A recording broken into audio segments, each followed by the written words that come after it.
Bonjour, bonjour tout le monde. Aujourd'hui, je vous fais un post sur un livre qui a été adapté au cinéma, d'où la petite musique d'intro. Je vais vous parler du Seigneur des Anneaux. Le Seigneur des Anneaux, c'est une trilogie qui a été écrite par Tolkien entre 1954 et 1955. Il fait partie des auteurs classiques anglais actuellement. On est sur un énorme bouquin. On est sur une énorme fiction qui se déroule dans un monde fictif qui s'appelle la Terre du Milieu. Alors je vous montre parce que pour comprendre en fait le Seigneur des Anneaux, il faut regarder des cartes. Donc voilà. Donc vous avez des cartes qui se trouvent à l'intérieur en fait du bouquin, plein, vous voyez, de bouquins. Et ça correspond à la Terre du Milieu. Alors pourquoi je vous parle de ça? Parce que à l'intérieur de cette Terre du Milieu, il y a une communauté de hobbits qui vivent tranquillement jusqu'au jour où un petit personnage appelé Frodon va devoir détruire un anneau, l'anneau unique du mal, afin qu'il ne tombe pas dans les mains du méchant de l'histoire qui s'appelle Sauron, qui est le Seigneur des Ténèbres.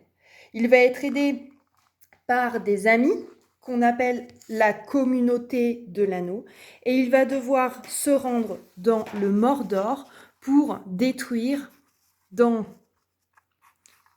la montagne qui est ici l'anneau. Voilà, donc on est sur un livre, on est sur une trilogie de bouquins assez incroyable. C'est une œuvre très complète que Tolkien a créée. C'est un univers assez incroyable. Alors, juste pour info, Tolkien, c'est un professeur d'université d'Oxford. Il enseignait le vieil anglais. Et il était fan aussi de littérature étrangère, de langue. Donc, je vais vous parler dans 2 minutes le pourquoi c'est hyper important et surtout pourquoi c'est très compliqué ce bouquin. Il a écrit au départ ces bouquins pour ses enfants, et en particulier pour un de ses enfants qui s'appelle Christopher.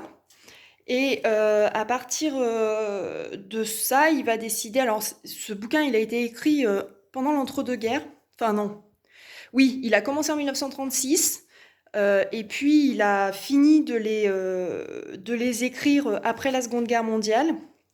Ça a une très grande importance. Donc, il l'a publié en 1954, mais écrit pendant la Seconde Guerre mondiale. Tout simplement parce que Tolkien, c'est un auteur élitiste, on appelle ça. C'est-à-dire qu'il avait un grand savoir et il va s'inspirer de plein de choses pour pouvoir écrire en fait Le Seigneur des Anneaux.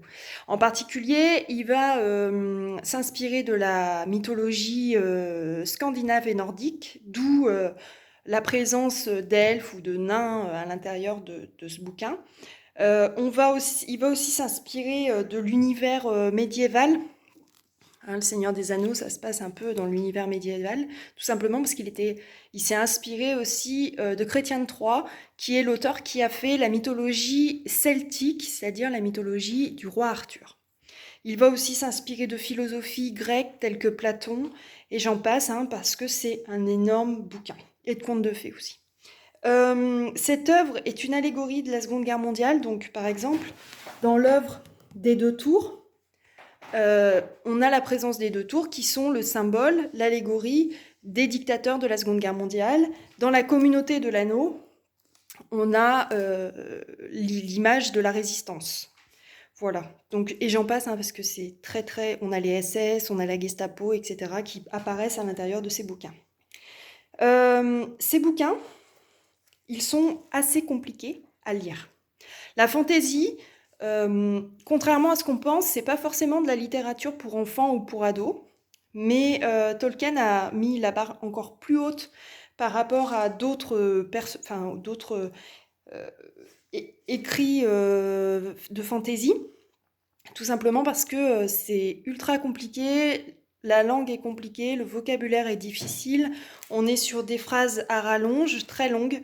Le vocabulaire est plutôt très soutenu, donc on n'est pas sur de la littérature facile à lire. En plus de ça, je ne sais pas si vous voyez, ce sont des énormes bouquins, d'accord, qui font presque 1000 pages chacun. Donc on est sur de la littérature assez compliquée. Ce qui rend compliqué aussi la littérature de Tolkien, c'est qu'à l'intérieur de ce bouquin, alors je ne sais pas si je vais arriver à vous en trouver un, mais il y a des passages entiers qui sont écrits dans des langues, euh, des langues inventées, comme le langage elfique, qui est le langage des elfes. Donc il faut avoir le tome 3, par exemple, ici, hein, ça existe indépendamment, mais à la fin, il y a le dictionnaire, en fait, pour pouvoir comprendre ce langage. Donc si vous voulez, en fait, on est tout le temps en train d'obliger d'avoir tous les livres en face, enfin, le tome 1 ou le tome 2 avec le tome 3, pour pouvoir aller chercher dans le dictionnaire. Euh, il existe le dictionnaire qui est totalement à part aussi. Alors, c'est pas un livre que je vous conseillerais d'emmener au bord de la plage, et parce que je vous ai dit, très compliqué, surtout pour ceux qui n'aiment pas forcément lire. Mais par contre, ce que vous pouvez faire, c'est de regarder les films qui ont été réalisés par Peter Jackson en 2001. Enfin, à partir de 2001, ils sont très bien adaptés par rapport au livre. Donc ça, c'est vraiment exceptionnel. Je vous les montre. Le Seigneur des Anneaux, d'accord, le Retour du Roi, les deux tours, et la Communauté de l'Anneau. Bon, ils sont dans l'autre sens, normalement c'est plutôt 1, 2, 3. Voilà. C'est la version courte, mais ils existent en version longue, c'est-à-dire que ces films ils ont été réalisés en 4h20. Donc si vous avez envie de passer presque 15 heures devant votre home cinéma à regarder Le Seigneur des Anneaux, vous pouvez les regarder en version longue. Bon, en version courte, c'est bien aussi. Voilà. Je vous souhaite de passer une belle journée et je vous laisse avec un petit extrait de La Communauté de l'Anneau.